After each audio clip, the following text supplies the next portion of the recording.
जगत में प्रत्येक व्यक्ति को किसी न किसी प्रकार की निर्भरता अवश्य होती।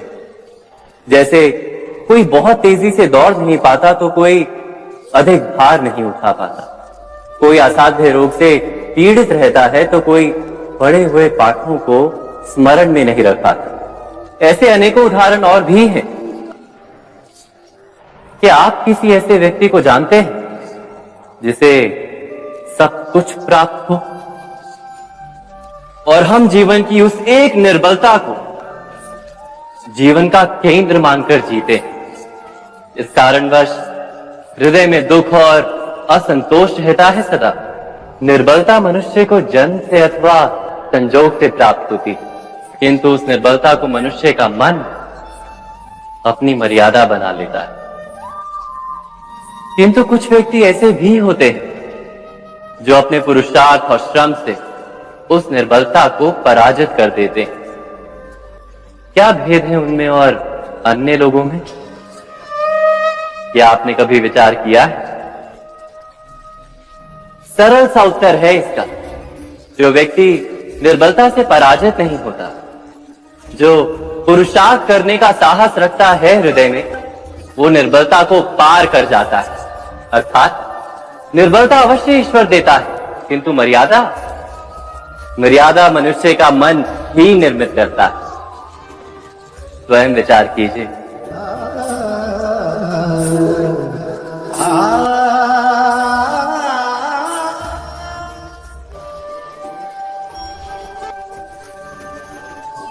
भविष्य का दूसरा नाम है संघर्ष।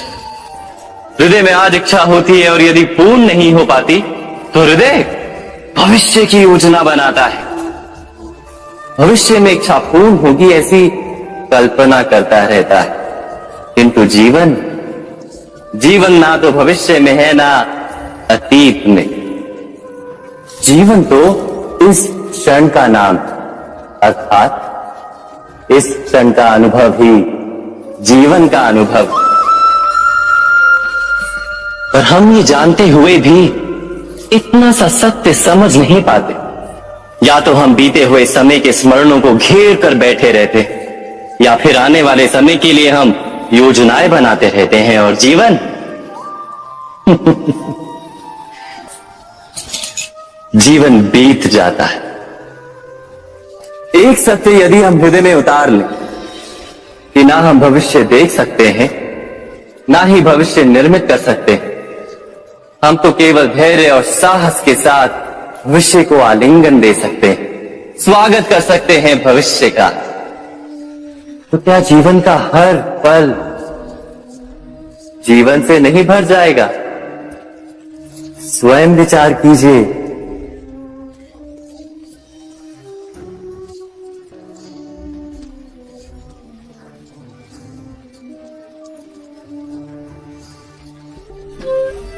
ज्ञान प्राप्ति सदा ही समर्पण से होती है, यह हम सब जानते हैं। किंतु समर्पण का वास्तविक महत्व क्या है? क्या हमने कभी विचार किया? मनुष्य का मन सदा ही ज्ञान प्राप्ति में विभिन्न बाधाओं को उत्पन्न करता है। कभी किसी अन्य विद्यार्थी से ईर्ष्या हो जाती है, कभी पढ़ाए हुए पाठों पर संदेह जमता है, और कभी गुरु द्वारा दिया गया दंड मन को अहंकार से भर देता है। नहीं, क्या ऐसा नहीं होता? न जाने कैसे कैसे विचार मन को भटकाते हैं, और मन की इसी अयोग्य स्थिति के कारण हम ज्ञान प्राप्त नहीं कर पाते। मन की योग्य स्थिति केवल समर्पण से निर्मित होती है। समर्पण मनुष्य के अहंकार का नाश करता है, ईर्ष्या, महत्वाकांक्षा आदि भावनाओं को दूर कर हृदय को शांत करता है और मन को एकाग्र करता है। वास्तव में ईश्वर की सृष्टि में ना ज्ञान की मर्यादा है, ना ज्ञानियों की। गुरु दत्तात्रेय ने तो गाय और श्वान से भी ज्ञान प्राप्त कर लिया था। अर्थात विषय ब्रह्म ज्ञान का हो या जीवन के ज्ञान का या गुरुकुल में प्राप्त होने वाले ज्ञान का, उसकी प्राप्ति के लिए गुरु से अधिक महत्व है उस गुरु के प्रति हमारा समर्पण, क्या ये सत्य नहीं?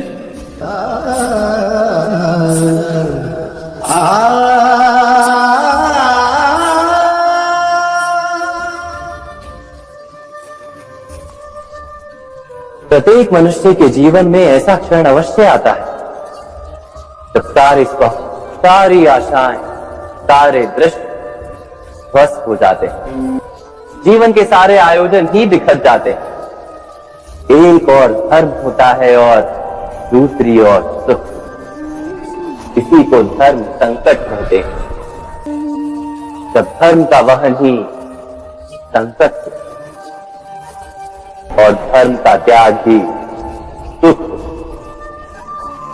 विचार कीजिए, कभी किसी स्वजन के विरुद्ध सत्य बोलने का अवसर प्राप्त हो जाता है, कभी ठीक दरिद्रता के समय सरलता से चोरी करने का मार्ग प्राप्त हो जाता है, कभी किसी शक्तिशाली राजनेता या राजा के कर्मचारी का अधर्म प्रकट हो जाता है।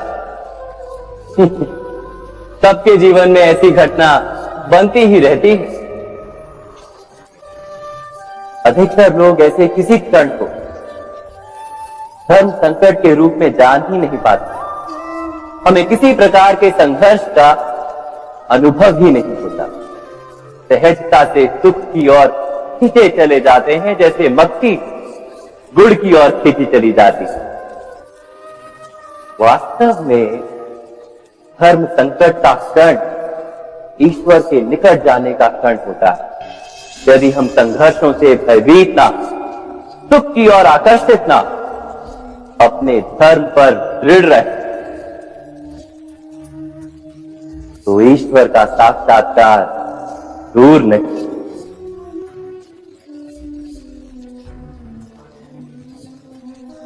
पवन से युद्ध करने वाला पत्ता यदि पेड़ से गिरता है तो भी आकाश की ओर उठता है। पवन से झुकने वाली घास वही भूमि पर रह जाती। अर्थात धर्म संकट से यदि हम संकट को ही टाल दें तो सुख तो मिलता है, जीवन बढ़ता है, किंतु क्या चरित्र नहीं टूटता? क्या आत्मा दरिद्र नहीं हो जाती? क्या ईश्वर से अंतर नहीं हो जाता? स्वयं विचार किए। दो व्यक्ति जब निकट आते हैं तो एक दूसरे के लिए सीमाएं और मर्यादाएं निर्मित करने का प्रयत्न अवश्य करते हैं। हम यदि सारे संबंधों पर विचार करें तो देखेंगे इन सारे संबंधों का आधार यही सीमाएं हैं जो हम दूसरों के लिए निर्मित करते हैं। और यदि अनजाने में भी कोई अन्य व्यक्ति इन सीमाओं को तोड़ता है तो उसी क्षण हमारा हृदय क्रोध से भर जाता है। इन सीमाओं का वास्तविक रूप क्या है? क्या हमने कभी विचार किया? सीमाओं के द्वारा हम दूसरे व्यक्ति को निर्णय करने की अनुमति नहीं देते, अपना निर्णय उस व्यक्ति पर थोपते, अर्थात किसी की स्वतंत्रता का अस्वीकार करते हैं। और जब स्वतंत्रता का अस्वीकार किया जाता है तो उसका हृदय दुख से भर जाता है।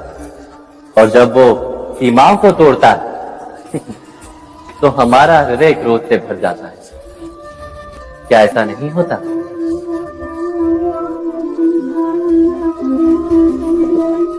पर यदि एक दूसरे की स्वतंत्रता का सम्मान किया जाए तो किसी मर्यादाओं या सीमाओं की आवश्यकता ही नहीं होती। अर्थात जिस प्रकार स्वीकार किसी संबंध का देह है, क्या वैसे ही स्वतंत्रता किसी संबंध की आत्मा नहीं? स्वयं विचार की। सबके जीवन में ऐसा प्रसंग अवश्य आता है कि सत्य कहने का निश्चय होता है हृदय में, किंतु मुख से सत्य निकल नहीं पाता। कोई भय मन को घेर लेता है। किसी घटना अथवा प्रसंग के बारे में बात करना या फिर स्वयं से कोई भूल हो जाए उसके बारे में कुछ बोलना, क्या ये सत्य है? नहीं, ये तो केवल तथ्य है। अर्थात जैसा हुआ था वैसा केवल बोल देना सामान्य सी बात है। किंतु कभी कभी उस तथ्य को बोलते हुए भी भय लगता है। कदाचित किसी दूसरे की भावनाओं का विचार आता है मन, दूसरे को दुख होगा ये भय भी शब्दों को रोकता है। तो ये सत्य क्या है? क्या हमने कभी विचार किया है? जब भय रहते हुए भी कोई तथ्य बोलता है तो वो सत्य कहलाता है। वास्तव में सत्य कुछ और नहीं, केवल निर्भयता का दूसरा नाम। और निर्भय होने का कोई समय नहीं होता, क्योंकि निर्भयता आत्मा का स्वभाव है। अर्थात क्या प्रत्येक क्षण सत्य बोलने का क्षण नहीं होता?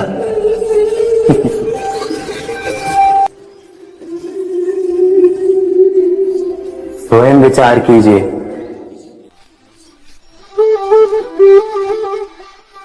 श्रेष्ठता का क्या अर्थ है? श्रेष्ठता का अर्थ है दूसरों से अधिक ज्ञान प्राप्त करना।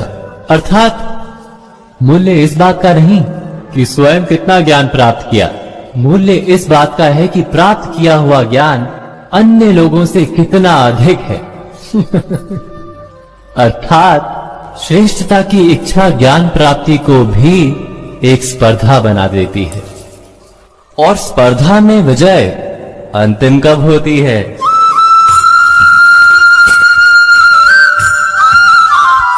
कुछ समय के लिए तो श्रेष्ठ बना जा सकता है, किंतु सदा के लिए कोई श्रेष्ठ नहीं रह पाता। फिर वही असंतोष, पीड़ा और संघर्ष जन्म लेता है। किंतु श्रेष्ठ बनने के बदले यदि उत्तम बनने का प्रयत्न करें तो क्या होगा? उत्तम का अर्थ है कि जितना प्राप्त करने योग्य है वो सब प्राप्त करना, किसी से अधिक पाने की इच्छा से नहीं, मात्र आत्मा की तृप्ति हेतु कुछ प्राप्त करना। उत्तम के मार्ग पर किसी अन्य से स्पर्धा नहीं होती, स्वयं अपने आप से स्पर्धा होती है। अर्थात उत्तम बनने का प्रयत्न करने वाले को देर अबेर सारा ज्ञान प्राप्त हो जाता है, बिना प्रयत्न के ही वो श्रेष्ठ बन जाता है। किंतु जो श्रेष्ठ बनने का प्रयत्न करता है वो श्रेष्ठ बने या ना बने, उत्तम कभी नहीं बन पाता।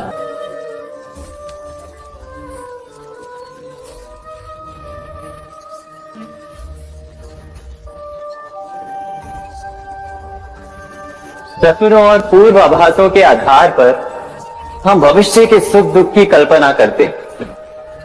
भविष्य के दुख का कारण दूर करने के लिए हम आज योजना बनाते हैं। किंतु कल के संकट को आज निर्मूल करने से हमें लाभ मिलता है या हानि पहुंचती है?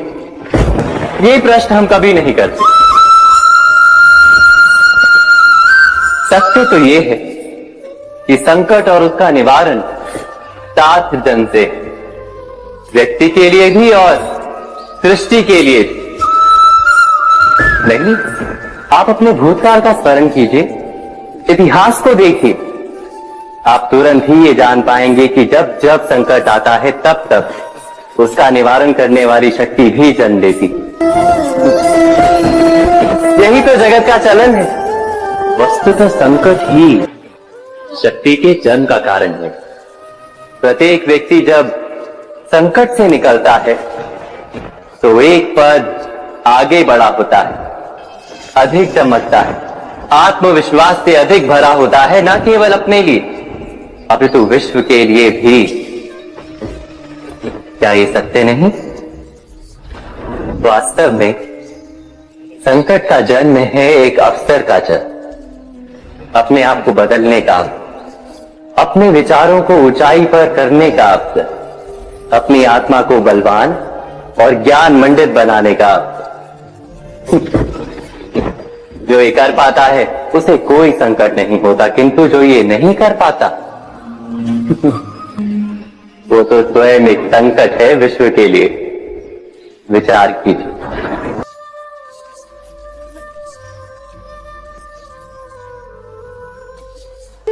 स्वयं विचार कीजिए।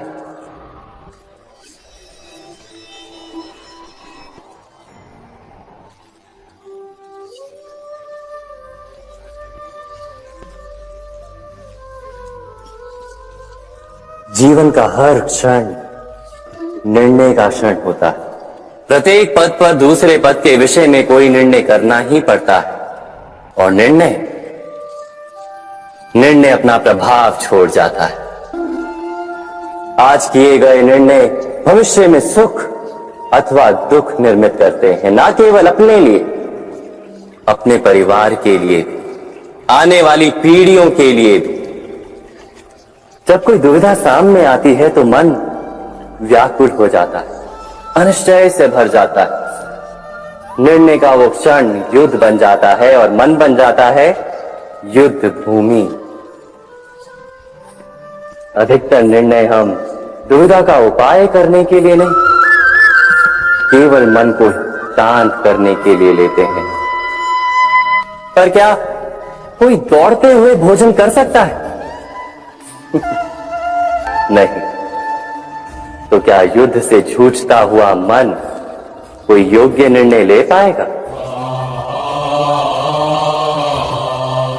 वास्तव में शांत मन से जब कोई निर्णय करता है तो अपने लिए सुखद भविष्य बनाता है, किंतु अपने मन को शांत करने के लिए जब कोई निर्णय करता है तो वो व्यक्ति भविष्य में अपने लिए कांटों भरा वृक्ष लगाता है। स्वयं विचार कीजिएगा।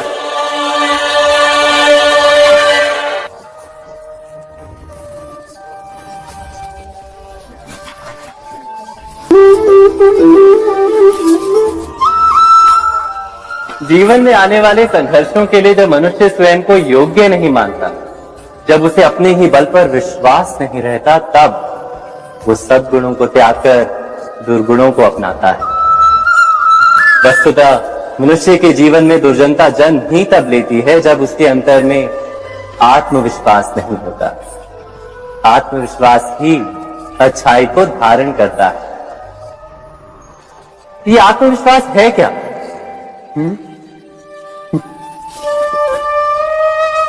जब मनुष्य ये मानता है कि जीवन का संघर्ष उसे दुर्बल बनाता है, तो उसे अपने ऊपर विश्वास नहीं रहता।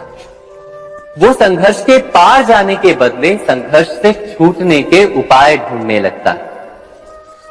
किंतु जब वो ये समझता है कि ये संघर्ष उसे अधिक शक्तिशाली बनाते हैं, ठीक जैसे व्यायाम करने से देह की शक्ति बढ़ती, तो प्रत्येक संघर्ष के साथ उसका उत्साह बढ़ता है। अर्थात आत्मविश्वास और कुछ भी नहीं, मन की स्थिति जीवन को देखने का दृष्टिकोण मात्र है, और जीवन का दृष्टिकोण तो मनुष्य के अपने वश में होता है। स्वयं विचार कीजिए।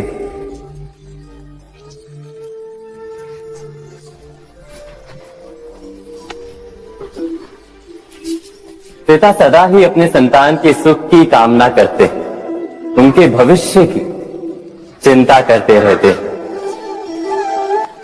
इसी कारणवश सदा ही अपने संतानों के भविष्य का मार्ग स्वयं निश्चित करने का प्रयत्न करते रहते हैं।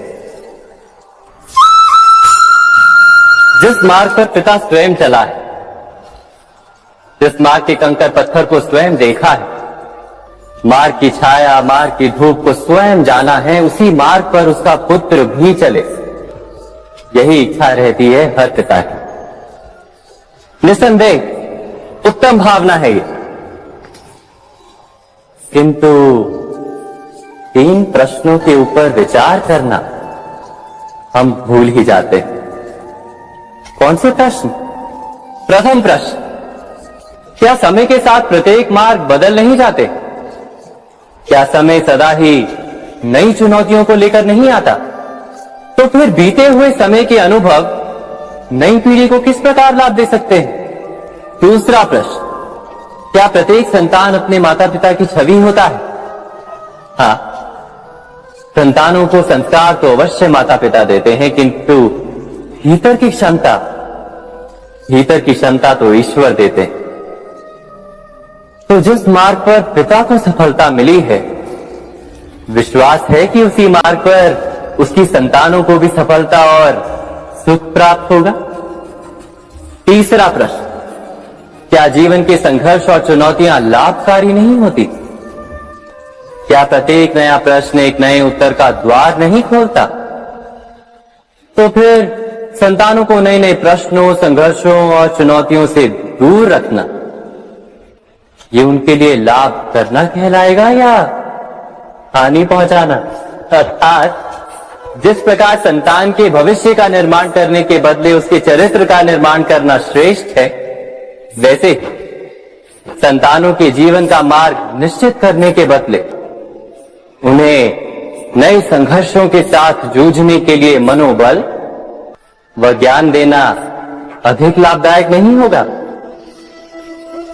स्वयं विचार कीजिए।